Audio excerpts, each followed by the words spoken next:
आज इस कलीसिया में मैं एक दो नहीं सैकड़ों शादियों को जानता हूं जो उनके पैसे की वजह से नहीं, परमेश्वर की वजह से उनको अच्छे पार्टनर्स, अच्छी पार्टनर्स मिली हैं। दुनिया में आप न्यूज़ सुन रहे हैं, करोड़ों रुपए के मालिक हैं, एक लौता बेटा है, फिर भी लड़कियां उन्हें मार रही हैं। और यंग जनरेशन जो आने वाली है, उनका मैरिज के ऊपर से विश्वास उठता जा रहा है। मैरिज बुरी नहीं है, लेकिन आज मैं आपको बताता हूं, मैंने ऐसी कई टेस्टिमनीज इस हफ्ते सुनी हैं। जब परमेश्वर आपको ये कहता है कि ये करना है, हमें पता क्या लगता है कि परमेश्वर मुझसे कुछ काम लेना चाहता है। मैं बड़ा फनी खान हूं जी, मैं तो बड़ा जबरदस्त आदमी हूं, परमेश्वर मेरे पीछे लगा हुआ है, हर बार प्रोफेसी होती, प्रभु तुझे इस्तेमाल करेगा। मैं ही नहीं मान रहा हूं। हम बड़े बड़े बनने की कोशिश करते हैं, लेकिन हमें यह नहीं पता कि हम बेवकूफ हैं इस मामले में। कभी इस बात की टेस्टिमनी मत दो कि मैं तो हाथ नहीं आंदा सी, रब ने मैनू इदां छुया। नो नो नो, ये टेस्टिमनी नहीं है, ये बेवकूफी थी जो तुम कर रहे थे। एक टेस्टिमनी मेरे पास आई कि आप चाहे जितने मर्जी भले हों, अगर आप वचन पूरा नहीं कर रहे हैं, आप भले होने पर भी आपकी आशीषें उनसे कम हैं जो कम भले हैं।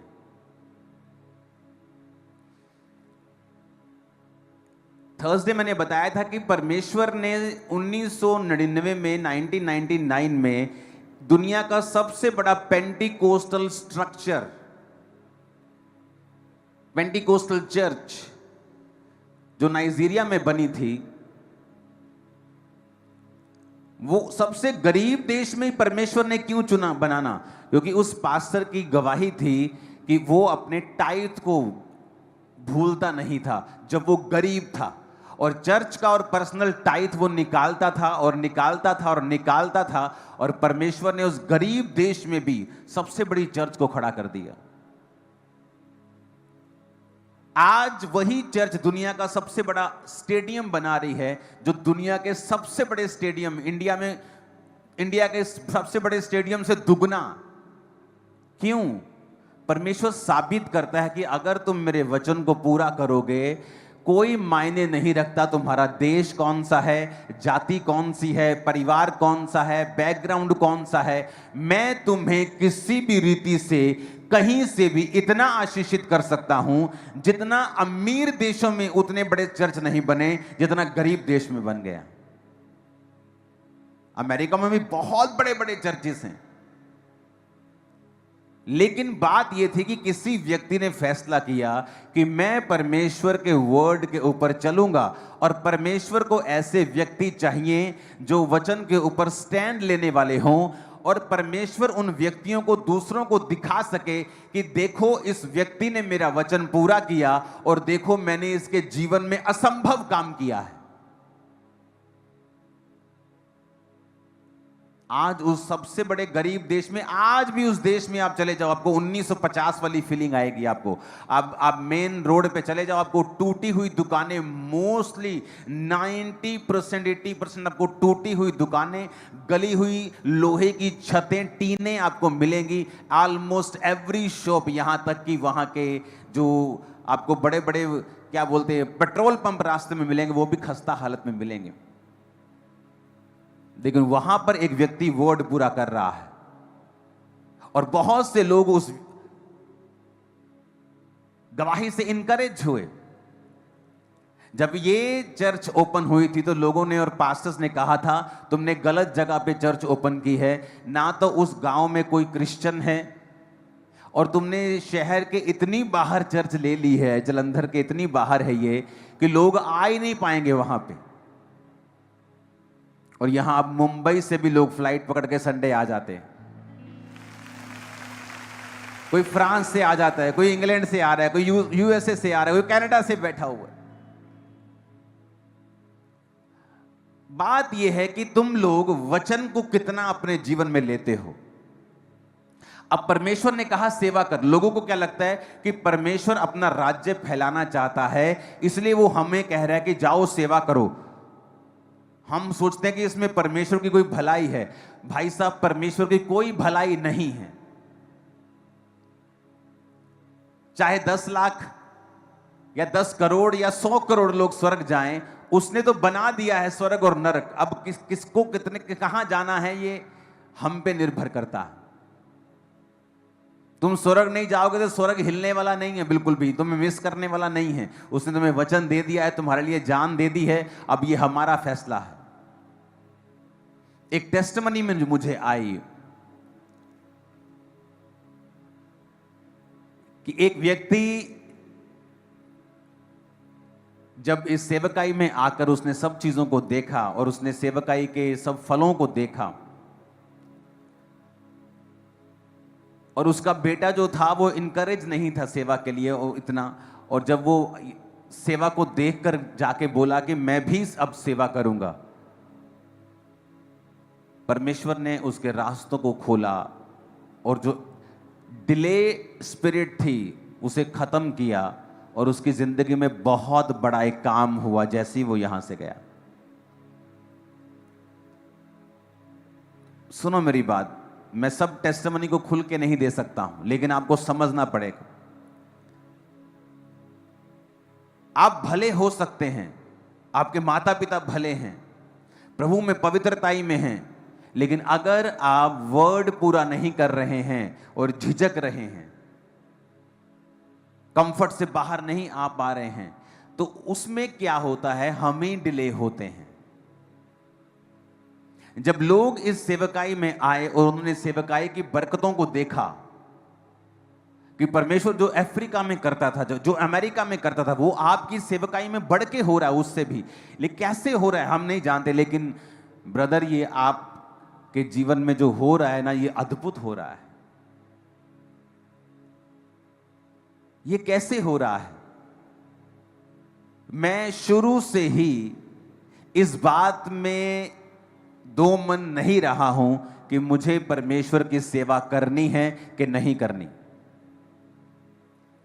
जब मैं 6 मंथ का विश्वासी था और अभी तक अपने डिप्रेशन से भी बाहर नहीं आया था पूरी तरह से, हालांकि वो बढ़ गया था और नशा छोड़ चुका था, पाप छोड़ चुका था, हीलिंग मैंने अभी रिसीव नहीं की थी, डिलीवरेंस रिसीव नहीं की थी, दुष्ट आत्मा से आजाद हो गया था, लेकिन फिर भी अभी शैतान के अटैक कभी कभी वो आता था करने के लिए। और 6 महीने का विश्वासी होने के बावजूद मैं सेवा में आ गया था, लोगों पे प्रार्थना करता था, प्रीच करता था, काउंसलिंग करता था लोगों की, और वही पैटर्न शुरू से मेरी लाइफ में मैंने फॉलो किया है। मैं अपने बिजनेस में हूं तब भी सेवा कर रहा हूं, मैं किसी से मिल रहा हूं तो प्रचार कर रहा हूं, किसी से मिल रहा हूं, किसी रिश्तेदार को मिल रहा हूं, उसे अच्छा लगे ना लगे, मैं यीशु मसीह के बारे में बता रहा हूं और प्रचार कर रहा हूं। मैंने कभी भी ये नहीं सोचा कि लोग मेरे बारे में क्या सोचेंगे या लोग ये क्या कहेंगे, कि हर वक्त यीशु मसीह की बात करता रहता है। आप जब लोगों में बैठते हैं तो रेयरली मैंने देखा है लोगों को यीशु मसीह की बात करते हैं। इधर की बात करेंगे, उधर की बात करेंगे, देश की बात करेंगे, पॉलिटिक्स की बात करेंगे, इकोनॉमी की बात करेंगे, लेकिन जीसस की बात नहीं करेंगे। और इसीलिए मैंने नोटिस किया है कि मेरी लाइफ में जो ब्लेसिंग्स लोगों को 60 साल में नहीं मिलती हैं, वो मेरी लाइफ में अभी से हैं, वो सेवकाई अभी से है। और इमेजिन करो अगर अभी हमने वो पैटर्न फॉलो करके यहां पहुंचे हैं तो फ्यूचर कहां होगा। Too glorious. जो लोग बेचारे देख नहीं पा रहे, उनकी आंखें चुंधिया रही हैं, वो तो अंधे हो जाएंगे फ्यूचर में। जो देखने वाले हैं वो, उनकी तो आंखें बंद हो जाएंगी, क्योंकि ये परमेश्वर का प्लान है आप लोगों के लिए। जब आप फैसला करते हैं कि मैं सेवा करूंगा, जो ब्लेसिंग आपको 15 साल बाद मिलने वाली है, जो डिले में है, परमेश्वर उसको जल्दी और बेस्ट आपकी लाइफ में भेजना शुरू करता है। हमें लगता है कि परमेश्वर हमें चुन रहा है, पता नहीं इसमें परमेश्वर को कितना का फायदा है। मैंने आज 10,000 टाइथ बोया है, पता नहीं आज कितने के चर्च में फायदे हो जाएंगे। इसमें हमारा फायदा है, आपका फायदा है। मेरा, अगर मैं आज मैंने लाखों रुपए के सीड को मैं सोच के आया हूं बोने के लिए, उसमें परमेश्वर का फायदा नहीं है, उसमें मेरा फायदा है। वो मेरे रास्तों को ओपन कर रहा है, वो मेरी लाइफ में ग्रेस को बढ़ा रहा है, वो मुझे वो आशीष दे रहा है जिसके मैं काबिल नहीं हूं। जो आज मेरी जिंदगी में है, जो आशीषें हैं, जो सेवकाई परिवार कुछ भी है, मैं उसके काबिल नहीं हूं। नेचुरली अगर प्रभु को मुझसे दूर कर दिया जाए तो मैं उन चीजों के काबिल नहीं हूं। लेकिन उस सेवा के कारण और उस वर्ड के कारण जो मैंने फॉलो किया है, और उस वचन के कारण जो बाइबल में लिखा है, मैंने उस वचन को फॉलो किया है। मैंने सोचा नहीं है, मैंने ज्यादा सोच विचार नहीं किया है, मैंने सलाहें नहीं ली हैं, मैंने बुजुर्गों से इस विषय में सलाह नहीं की, मैंने पास्टरों से सलाह नहीं की मुझे कैसे और कब सेवा करनी चाहिए। मैंने उसे शुरू किया है। जब तक लोग मसीह में आकर बपतिस्मा नहीं ले पाते हैं, मैं ले हैंड के साथ प्रार्थना करना शुरू कर दिया था।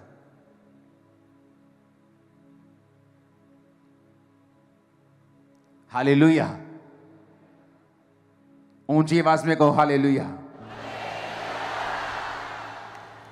और मैंने देखा है कि लोगों ने टेस्टिमनी दी है कि ब्रदर, आपकी सेवकाई से जब हमारे बच्चे उत्साहित हुए हैं और उन्होंने कहा है कि हाँ हम फुल फ्लैश सेवा करेंगे, तभी परमेश्वर ने देखो एक ऐसा काम किया जो 33 साल से नहीं हो रहा था, जो पिछले 15 साल से नहीं हो रहा था, पिछले 10 साल से नहीं हो रहा था। और परमेश्वर ने इतनी जल्दी कर दिया, हम हैरान हैं। क्यों? चाहे आप भले हैं, पवित्रताई में हैं, लेकिन जब तक आप परमेश्वर के लिए फुल फ्लैश खड़े नहीं होते हैं, वो भी आपके लिए फुल फ्लैश काम नहीं करता है। आपकी सारी दुनिया की ब्लेसिंग्स आपकी सेवा और परमेश्वर के वचन के पीछे छुपी रहती है। आप एक डॉक्टर हो सकते हैं राइट नाउ चर्च के अंदर, बहुत से इंडिया के बड़े बड़े हॉस्पिटल्स हैं, बहुत बड़े बड़े जो बिलियनियर्स के हैं, और वहां के डॉक्टर्स इस चर्च को फॉलो करते हैं।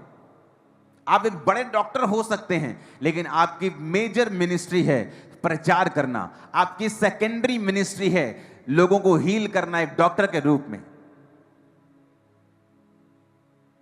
आप एक इंजीनियर हो सकते हैं, आपकी सबसे पहली सेवकाई है प्रचार करना, और इंजीनियर आप इसलिए हैं कि आप अपने जैसों को प्रचार कर सकें, अपने परिवार का पेट पाल सकें, अपना जीवन गुजारा कर सकें और परमेश्वर के रास्ते में अच्छी तरह से चल सकें। इसलिए परमेश्वर ने आपको वो कमाने का जरिया दिया है।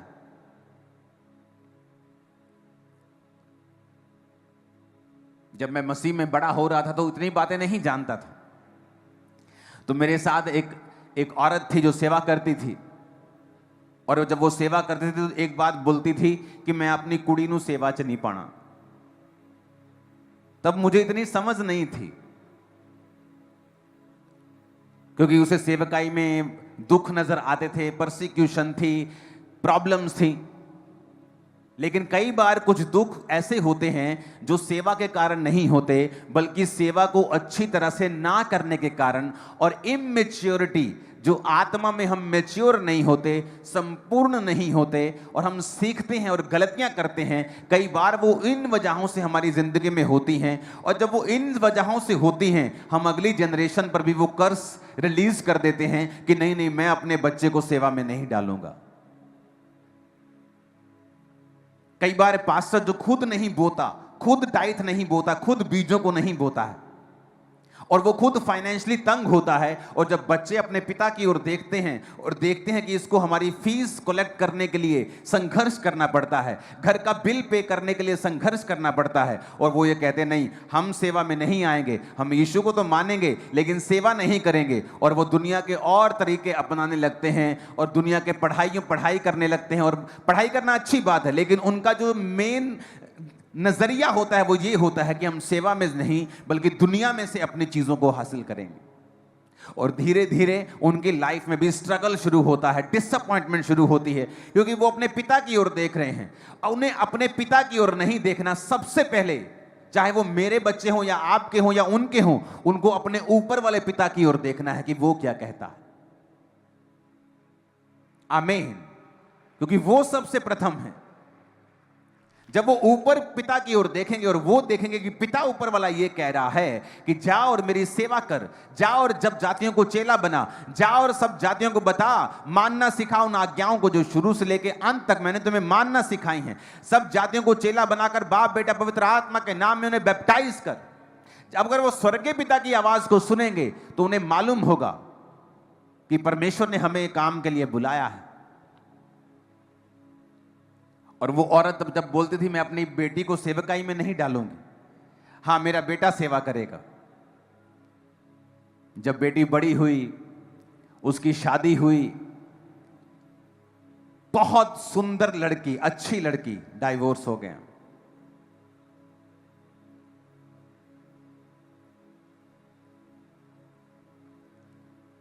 इजरायली कहते, जब उन्हें न्यूज मिलेगी सामने के देश में बड़े जायंट रहते हैं, बड़े बड़े ऊंचे लंबे लोग, हम उन्हें मार नहीं सकते। कहते नहीं नहीं असि नहीं जाना उथे। देखो ये देखो भेदिए क्या लेके आए हैं, भेद कि वहां पे तो जायंट रहते हैं, हमने अपने बच्चे मरवाने। परमेश्वर कहता अब तुम नहीं जाओगे, तुम्हारे बच्चे प्रवेश करेंगे उस राज्य में, लेकिन तुम नहीं जाओगे, क्योंकि तुम्हारा अविश्वास ये साबित करता है कि अब तुम वहां नहीं जाओगे। और सोचो, सेम मुसीबत उसके बेटे की लाइफ में भी आई, उस औरत के बेटे की लाइफ में, पर बेटा निकल गया और सेटल हो गया और बेटी सेटल नहीं हुई। क्यों? क्योंकि वो सेवा में नहीं थी। सेम मुसीबत भाई बहनों पे आई, मैरिज प्रॉब्लम। जब आप सेवा में होते हैं आप प्रोटेक्टेड होते हैं। प्रभु आपका एक्स्ट्रा ध्यान रखता है, एक्स्ट्रा ब्लेसिंग आपकी लाइफ में होती है, एक्स्ट्रा स्पीड आपकी लाइफ में होती है, ज्यादा तरीके से, ज्यादा बड़े तरीके से परमेश्वर आपको ब्लेस करता है। और वो चीजें होती हैं जो एक नॉर्मल विश्वासी अपनी लाइफ में हासिल करने में समय लगाता है और समय लगता है, और लेकिन आपकी लाइफ में वो जल्दी होता है।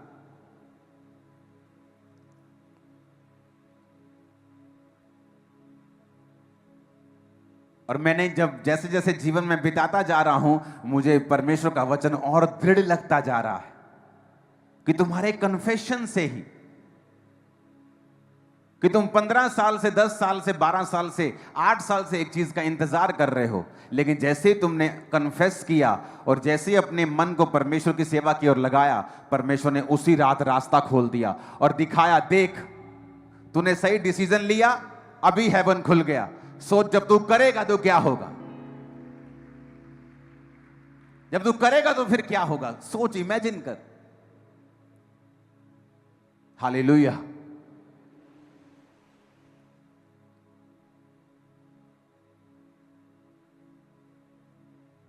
आपको सेवा के लिए उत्साहित रहना है। बाइबल कहती है, जब हम परमेश्वर के वचन को पढ़ते हैं, पहला पतरस 4 उसकी 12 और दूसरा तीमुथियुस 3 उसकी 12, इन दोनों वचनों को पहले हम दूसरा तीमुथियुस पढ़ते हैं। पर जितने मसीह यीशु में भक्ति के साथ जीवन बिताना चाहते हैं वो सब सताए जाएंगे। प्रभु ने कहा, जो भक्ति के साथ जीवन बिताना चाहते हैं, राइचियसनेस के साथ जिंदगी बिताना चाहते हैं, वो सब सताए जाएंगे। बाइबल में एक ही दुख है जो वायदा करता है प्रभु कि तुम्हें मिलेगा अगर तुम मुझ में सही चलोगे। बीमारी का वायदा नहीं है, बीमारी वचन के खिलाफ है। जब आपको हो तो उससे डांटें। वो धर्मी को हो सकती है, लेकिन धर्मी उसके खिलाफ रहे, धर्मी उसके खिलाफ प्रेयर करे, धर्मी उसके खिलाफ चले, हर तरह से, डाइट से, प्रार्थना से, हर तरह से उसको फाइट करे। लेकिन वचन कहता है मत्ती 5 उसकी 10 और 14 आयत, 10 से 14 आयत में कहता, धन्य हैं वो जो धार्मिकता के कारण सताए जाते हैं, क्योंकि स्वर्ग का राज्य उन्हीं का है। धन्य हो तुम जब मनुष्य मेरे कारण तुम्हारी निंदा करे, सताए और झूठ बोलकर तुम्हारे विरोध में सब प्रकार की बुरी बात कहे, तब आनंदित और मगन होना। परसिक्यूशन एक ऐसा दुख जिसका वायदा किया गया है कि परमेश्वर कहता वो उनकी जिंदगी में आएगी, जो लोग अच्छी तरह से भक्ति के साथ जीवन बिताएंगे और राइचियसनेस में होंगे, ये उनके जीवन में होगी। उसने कहा, जब प्रेरितों के काम में 120 लोगों के ऊपर पवित्र आत्मा उतरा, और पवित्र आत्मा उतरने के बाद जब लोगों में काम होने लगा, प्रचार होने लगा, एक एक दिन में 3-3 हजार लोग बपतिस्मा लेने लगे, हजारों लोग परमेश्वर में आने लगे, तो वहां पे परसिक्यूशन शुरू हुआ। लोगों को लगा लो जी, परमेश्वर ने काम करना शुरू किया था, शैतान ने काम कर दिया। वो शैतान ने नहीं किया,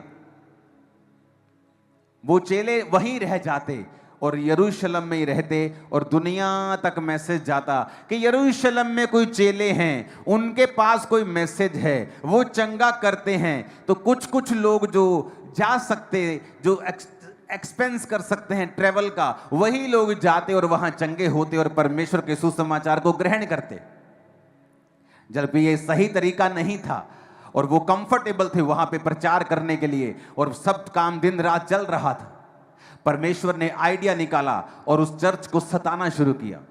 जब चर्च को सताया गया और चर्च के लोग भागे, जब वो भागे तो वचन कहता है वो जहां जहां भागे, वो जहां जहां गए, वहां वहां सुसमाचार सुनाते फिरे। और आज तुर्की से लेके, यूरोप से लेके, उसी यूरोप से ऑस्ट्रेलिया में लोग गए, उसी यूरोप से न्यूजीलैंड में गए, उसी यूरोप से अमेरिका में गए, उसी यूरोप से कनाडा में गए, उसी यूरोप से बाकी कई देशों में गए, और सब जगह आज क्रिश्चियनिटी नंबर 1 पे है। लोग क्रिश्चियन हो चुके हैं। क्या किसी ने सोचा था कि वो परसिक्यूशन जो आज हम 12 चेलों को दे रहे हैं, इन 120 लोगों को दे रहे हैं, ये 3000 बपतिस्मा लिए हुए लोगों को दे रहे हैं, ये एक दिन 500 करोड़ बन जाएंगे? किसी ने सोचा नहीं था। जब आपकी परसिक्यूशन होती है, 2022 से पहले पंजाब में हर व्यक्ति मसीहत को नहीं जानता था, लेकिन आज अगर पंजाब में किसी भी घर में आप क्रिश्चियनिटी की बात करेंगे, तो चाहे वो आपको लाइक करें या डिसलाइक करें, वो आपको जानते हैं जरूर।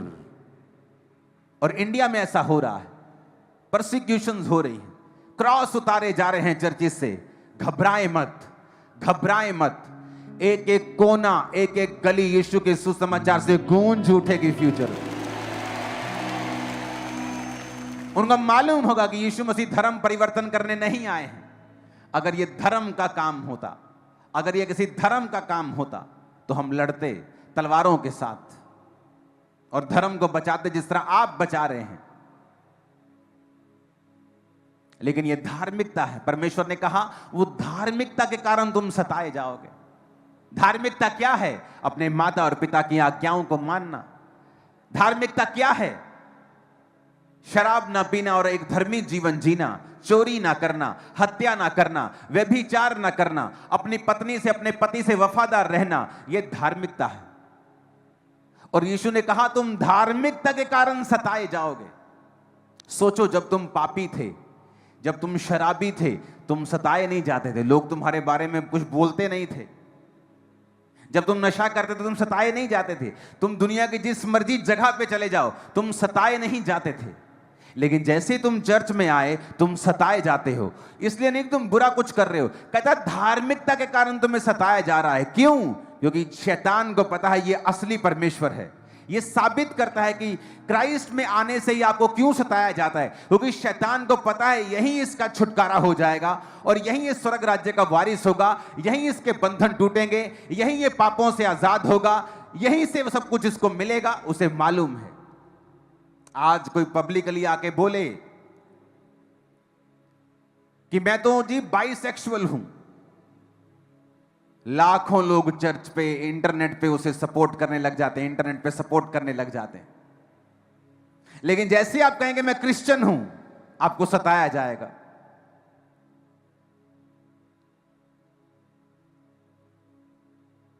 कोई आदमी बोले कि मुझे औरत से नहीं आदमी से प्यार है, उसको सपोर्ट करने वाले आपको लाखों मिल जाएंगे।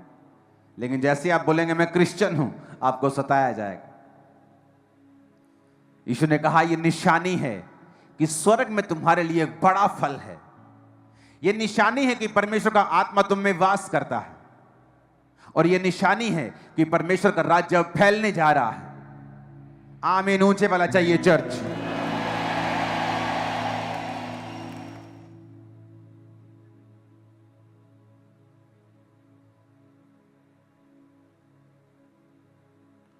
ऊंची आवाज में कहो हालेलुया, ऊंची आवाज में कहो हालेलुया।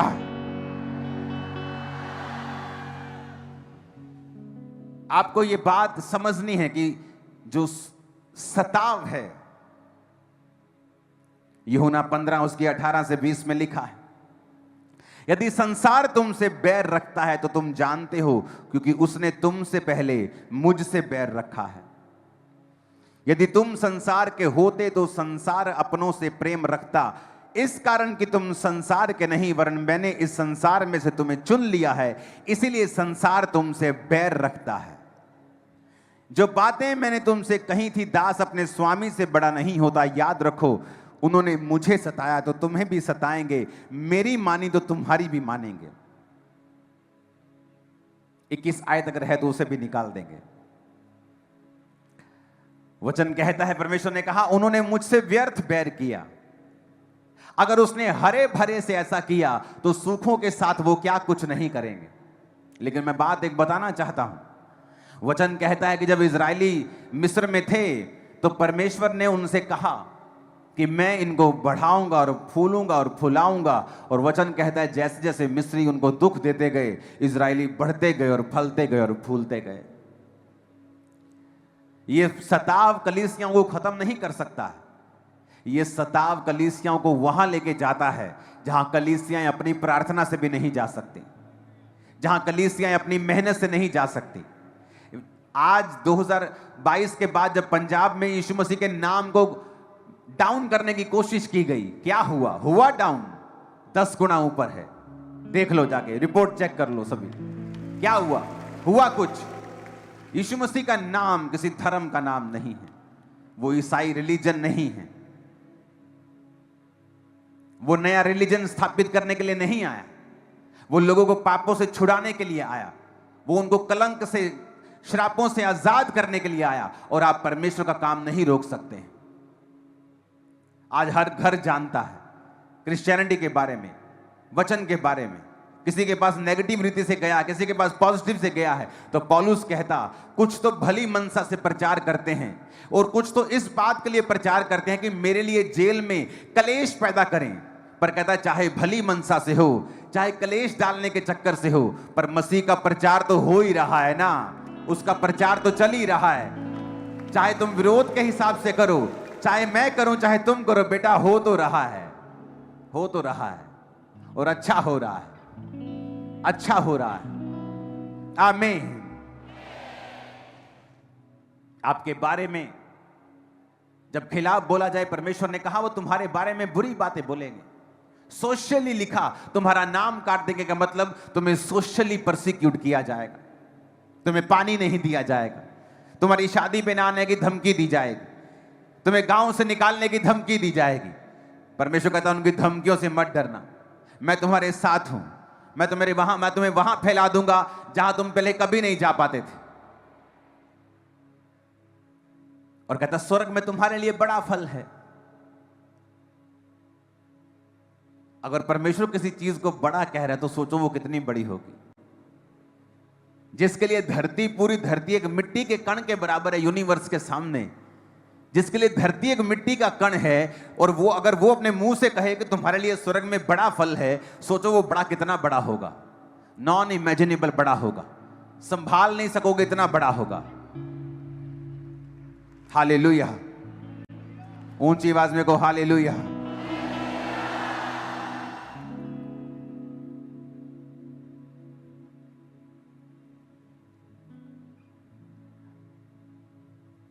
प्रेरितों के काम 8 उसकी 1 से 4 में लिखा है, उस दिन यरूशलेम की कलीसिया पर बड़ा उपद्रव आरंभ हुआ और प्रेरितों को छोड़ सब के सब यहूदिया और सामरिया देशों में तितर बितर हो गए।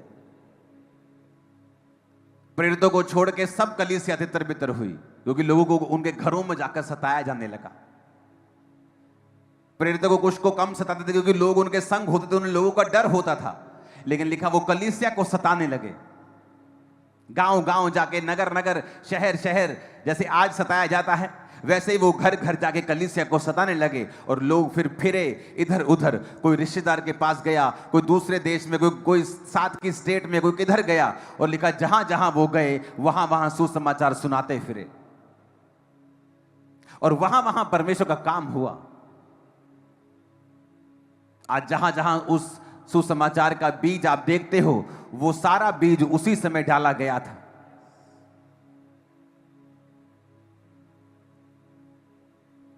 आप एक बीज हो।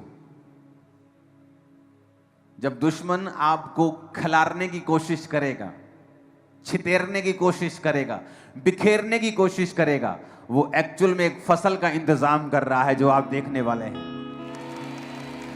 क्योंकि वो बीज जो उसने छितेरे और बिखेरे हैं वो फसल बन जाएंगे।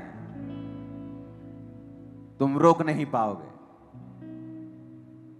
तुम्हारे लॉ रोक नहीं पाएंगे, जो सिर्फ सताव के लिए बने हैं और किसी चीज के लिए नहीं। हालेलुया। ये वो समय है, परमेश्वर ने कहा कि तुम आनंदित होना। अपने अपने पड़ोसी को बोलो, तू आनंदित होना। प्रेरितों के काम 5 उसकी 41 में लिखा है, वे इस बात से आनंदित होकर महासभा से निकाल दिए गए कि हम उसके नाम के लिए अपमानित होने के योग्य तो ठहरे। कहता पतरस जो प्रेरित थे वो इस बात से आनंदित हुए कि हम परमेश्वर के नाम के लिए अपमानित हुए। उन्हें वो अपना मेडल लगा। पास्टरों का मेडल बड़ी चर्च, बड़ी गाड़ियां नहीं है, ये तो अविश्वासियों के पास भी है, पाप करने वाले, नशों को बेचने वाले लोगों के पास भी है, अपने शरीर को बेचने वाली लोगों के पास भी है। लेकिन कहता तुम्हारा मेडल है, अगर तुम्हें मेरे नाम के कारण सताया जाए, ये तुम्हारी उपलब्धि है। सोच लो कि तुम्हें मेडल मिल रहे हैं, किसी को सिल्वर, किसी को ब्रॉन्ज, किसी को गोल्ड। कहता जितना बड़ा सताव उतना बड़ा मेडल। ये हमारा मेडल है, ये हमारा अचीवमेंट है। कहता इससे आनंदित होना। परसिक्यूशन से बचने की कोशिश मत करो। मेरे इस लड़की की शादी कहां होगी? So stupid. वो परमेश्वर क्या शादी नहीं करवा सकता? वो इतना छोटा है क्या? मेरा सरपंच मुझसे दूर हो जाएगा, मेरा पॉलिटिकल कैरियर बर्बाद हो जाएगा। अरे जिन्होंने पॉलिटिकल कैरियर के हाईएस्ट पॉइंट पे जाकर भी जिनके बच्चे और जिनके ग्रैंड बच्चे खुदकुशियां कर रहे हैं, वो कुछ नहीं कर पाए, तुम क्या कर लोगे? आज सफलता के लेकर भी बड़े बड़े लोग, बड़े बड़े आर्टिस्ट बोलते हैं कि मैं सोचा कि जब मैं हाईएस्ट लेवल पे सक्सेसफुल हो जाऊंगा मैं खुश हो जाऊंगा। और मैंने क्या देखा कि जब मैं हाईएस्ट लेवल की सक्सेस को, करोड़ों रुपए की सक्सेस को हासिल कर लिया, तब भी मैंने देखा मैं खुश नहीं। बड़े बड़े लोग आपको, बड़े बड़े आर्टिस्ट कहते हुए मिलेंगे, मेरा दिल करता था कि मैं ये शरीर छोड़ दूं, मैं ये शरीर को त्याग दूं, मैं मर जाऊं। क्यों? क्योंकि वो रियल हैप्पीनेस, वो वैक्यूम है उनकी लाइफ के अंदर जो सिर्फ परमेश्वर पूरा कर सकता है। वो परमेश्वर की सेवा उसे कंप्लीट कर सकती है।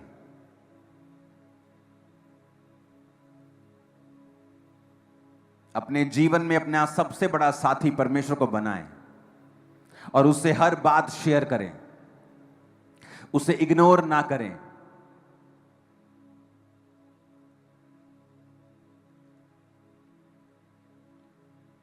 अगर आप उसे अपना साथी बनाएंगे और उससे प्रेम करेंगे, वो लाइफ टाइम आपके संग रहेगा, आपको शर्मिंदा नहीं होने देगा। वो आपकी हर चीज को कंप्लीट करेगा, हर कदम में वो आपके साथ होगा। उसको पहला माने, उसको प्रथम प्यार करें। चाहे आपकी एंगेजमेंट हो गई है, लेकिन आपका साथी आपको छूने ना पाए जब तक आपकी शादी नहीं होती है, क्योंकि आप परमेश्वर के हैं। आज अपने पार्टनर को खुश करने के चक्कर में परमेश्वर को नाराज कर बैठो और वो कर्ज लाइफ टाइम आपको फॉलो करे, आप ये नहीं चाहेंगे। हमें ऐसा जीवन जीना है जो परमेश्वर को प्रसन्न करे। वचन कहता है जब दानियेल शेरों की मांद में से निकाला गया तो उसने कहा, मैं शेरों की मांद में से निकाला गया हूं राजा, क्योंकि मैं परमेश्वर के सामने निर्दोष पाया गया हूं। परमेश्वर के सामने कहता है मैं निर्दोष पाया गया हूं, मेरा विवेक मुझे एक भी बात में दोषी नहीं ठहराता है, मैं परमेश्वर के सामने निर्दोष पाया गया हूं। अपनी लाइफ को ऐसा बनाएं कि आप निर्दोष हों, शेर आपका बिगाड़ नहीं पाएंगे। वो सिचुएशन जहां आप कुछ नहीं कर सकते हैं और सामने शेरों के समान एनिमी है, परमेश्वर उनके मुंह को मिरेकलसली बंद करके रखेगा सदा के लिए। जब आप उन परीक्षाओं से बाहर आएंगे, खरोच का निशान भी आपके चेहरे पर, आपके लाइफ पे नहीं होगा इन जीसस ने। वचन कहता है जब शद्रक मेशक अबेदनगो बाहर आए उस आग की भट्टी से, तो लिखा उनके मोजों तक में, उनकी जुराबों तक में जलने की बू तक नहीं आई, उनके कपड़ों तक में जलने की बू नहीं आई। और जिन्होंने उनको भट्टी में डाला था वो बाहर ही मर गए थे, और जो भट्टी के अंदर थे वो 3 नहीं वो 4 थे, और एक परमेश्वर के पुत्र के सदृश्य था। और लिखा जब वो बाहर आए तो उनमें जलन की बदबू तक नहीं थी। हालेलुया। हमारा परमेश्वर जीवित है, और हम अच्छे होने के कारण सताए जाएंगे, धार्मिकता के कारण सताए जाएंगे। आप शराबी बन जाओ, लोग सताएंगे नहीं। आप अलग अलग तरह के गलत काम करो, वो आपको अपना आइडल मानने लगेंगे। आप गुंडागर्दी करो, आप आइडल बन जाएंगे। लेकिन जैसे आप क्रिश्चियन बनेंगे, लोगों को दिक्कत होगी, क्योंकि वो लोग नहीं, वो शैतान है जो अपनी दिक्कत लोगों के मुंह से आपको दिखा रहा है। कभी सोचा है कि क्रिश्चियन बनने पर ही सताव क्यों आता है? लोग बोलते हैं ये तो फॉरेन का धर्म है। क्रिश्चियनिटी गोरों का धर्म नहीं है। क्रिश्चियनिटी गोरों के देश में पैदा नहीं हुई। क्रिश्चियनिटी इज़राइल में, जो एशिया में है, जो आप और मेरे जैसे लोग हैं, हल्के जैसे कश्मीरी गोरे गोरे हैं, वो हल्के गोरे हैं, लेकिन वो गोरे नहीं है जो आज आप वाइट लोग देखते हैं, ब्राउन गोल्डन बालों, जो रियल गोरे इंग्लैंड अमेरिका के, वो उन लोगों के देशों में क्रिश्चियनिटी नहीं आई, बल्कि उनके देशों में क्रिश्चियनिटी भारत से भी लेट गई है। भारत में तो पहली सदी में क्रिश्चियनिटी आ गई थी, और थोमा ने यहां पे सन 52 में प्रचार करना शुरू कर दिया था, जो परमेश्वर का चेला था। लेकिन उन देशों में क्रिश्चियनिटी, कई देशों में तो 1500 ईस्वी के बाद गई है। जिन्हें आप गोरों का धर्म कहते हैं, वो गोरों का धर्म नहीं है। हालेलुया। आप तैयार हैं जीसस क्राइस्ट को जीवन देने के लिए, उसका प्रचार करने के लिए? प्रचार करने के लिए आपको माइक थोड़ी चाहिए, आपको स्टेज नहीं चाहिए। आप जहां हैं वहां प्रचार कर सकते हैं, मोहल्ले में कर सकते हैं, रिश्तेदारों को कर सकते हैं, अपने कैरेक्टर को ऐसा बना सकते हैं कि वो आपके, जब आपकी लाइफ को देखें, आपकी राइचियसनेस को देखें, आपकी धार्मिकता को देखें। एक कमरे में जब अंधेरा हो और सब पाप कर रहे हो, कोई किसी को कुछ नहीं कहता, लेकिन जैसे लाइट आए तो वो लाइट वाले को बोलने लगते, ओए लाइट बंद कर, लाइट बंद कर, लाइट, क्योंकि तू हमें एक्सपोज कर रहा है। क्रिश्चियन इस जगत की ज्योति हैं, आप लाइट हैं। जब आप जाते हैं ना, आप एक्सपोज करते हैं दूसरों को, वो आपको देखकर ऑफेंडेड फील करते हैं कि ये क्यों कह रहा है कि अपने पत्नी के साथ वफादार रहो। संसार तो कहता है प्यार बार बार हो जाता है, उन्हें ऑफेंडेड फील होता है जब वो किसी धर्मी को देखते हैं। ये क्यों कह रहा है कि अपने बॉस के साथ वफादार रहो। हमारा तो इस 2 नंबर की कमाई के बिना गुजारा ही नहीं होता। जब आप धर्मी जीवन जीते हैं और लाइट में जीते हैं, और जो पाप में होते हैं वो आपसे ऑफेंड हो जाते हैं। और इसलिए परमेश्वर ने कहा तुम धार्मिकता के कारण सताए जाओगे। तो जब तुम सताए जाओ तो आनंदित होना, मग्न होना, स्वर्ग में तुम्हारे लिए बड़ा फल है। चेले आनंदित होकर, लिखा, महासभा से निकाले गए और उन्होंने कहा हम प्रभु के लिए अपमानित होने के योग्य तो ठहरे।